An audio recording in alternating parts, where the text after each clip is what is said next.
and today I'm going to talk to you about how to use a food scale. This is for most people going to be simultaneously the most annoying and the most enlightening part of your macro journey. Understanding what your food breaks down to with regard to macros is going to be the key to your success in once you enter maintenance or after the program, or when you're trying to integrate a well-balanced diet into a wholly balanced life. So this is really important stuff. It can seem tedious, it can be frustrating at first, but you will get the hang of it and it does get easier. So today I will be weighing this apple for you. And like I said, I'll be using my scale, which is a perfect portion scale. Any scale that has a weight measurement will suffice. If you have any questions, comments, or concerns after this video, feel free to reach out to Rachel or me, and we'll be happy to help. All right, guys, let's talk about how to use a food scale. So in this case, my demonstration is going to be with my food scale, which happens to be a Perfect Portions food scale. The real important thing here is that you need a scale that will tell you the weight in either grams or ounces.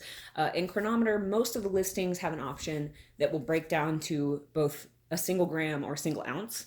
And that's what you're going to want to use to measure and track your macros with. So in this case, my scale does offer a lot of other things like calories, fat, protein breakdown. So I'll walk you through that in case you happen to have this scale, but know that it's not necessary because you're going to go with what Cronometer returns as the macro breakdown anyway. So first things first, we want to turn this on. In this case, the button's here on the side. You want to wait till it's zeroed out. So here we have weight is 0. And now you're ready to put something on the scale. In order to keep your scale clean and obviously keep yourself safe in a pandemic, you're going to want to use something between your food and the scale. So now you'll note that the bowl weighs like 1.94 ounces. Luckily, bowls happen to be 0 calories per ounce, so we can go ahead and hit 0. And now our weight should be set out at a nice neutral number. So in this case, I'm going to demonstrate by weighing this apple. So I'm going to place it here on the scale. And we can now see that this apple weighs 5.89 ounces or 167 grams. With this scale, you do have an option to put in what type of food you're weighing.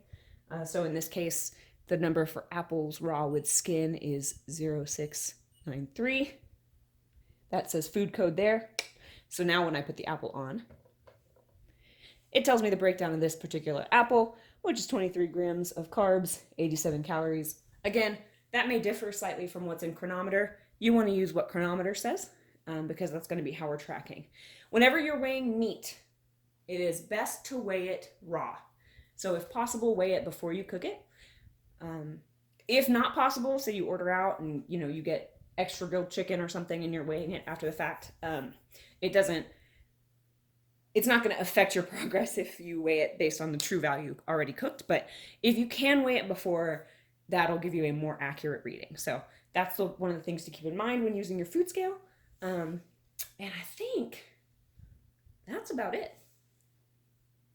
So this concludes our demonstration on how to use a food scale.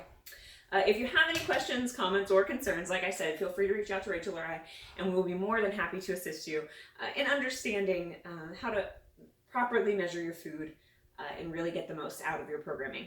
Thanks, guys.